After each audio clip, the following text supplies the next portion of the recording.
théma que nous avons publié porte sur les émissions directes de gaz à effet de serre des services marchands. Il apporte un éclairage nouveau et permet de déterminer les sources d'émissions du secteur. Avant de parler de décarbonation, il faut d'abord connaître la contribution des services aux émissions de gaz à effet de serre à l'échelle nationale.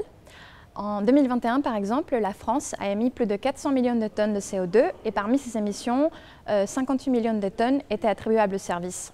Lorsqu'on regarde l'évolution dans le temps, on constate que les émissions dans le service ont diminué de plus de 22% entre 2008 et 2021, ce que représente environ 1 million de tonnes de CO2 chaque année, alors que dans l'industrie, elles ont diminué de plus de 3 millions de tonnes sur la même période. Ces émissions sont attribuables à ce que l'on appelle l'usage bâtiment. Les émissions des entreprises peuvent également provenir de l'utilisation de véhicules, comme les poids lourds ou les véhicules utilitaires légers. À l'échelle des services marchands, l'usage transport compte pour 2/3 des émissions du secteur. On observe également que les émissions sont réparties de manière diffuse au sein du secteur, contrairement à l'industrie où elles sont concentrées sur une 50aine de sites. En effet, la moitié des émissions du secteur est générée par 4000 des plus grandes entreprises, tandis que les émissions restantes sont générées par plus de 2 millions d'entreprises de plus petite taille.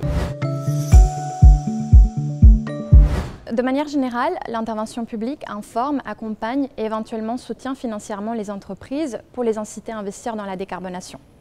La Direction générale des entreprises est fortement mobilisée, notamment à travers l'élaboration et la mise en place d'un appel à projet qui cherche à développer le transport routier électrique.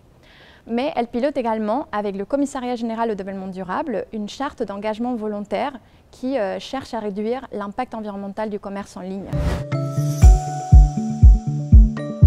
La tendance qu'on observe dans les services résulte principalement d'une réduction de l'intensité de gaz à effet de serre de l'activité des services, c'est-à-dire que la quantité de gaz à effet de serre par euro de valeur ajoutée s'est vue réduite sur cette période. Cet effort doit se poursuivre si on veut atteindre une réduction de plus de 2 millions de tonnes chaque année dans les services et ainsi pouvoir s'aligner sur les objectifs qui ont été fixés à horizon 2030.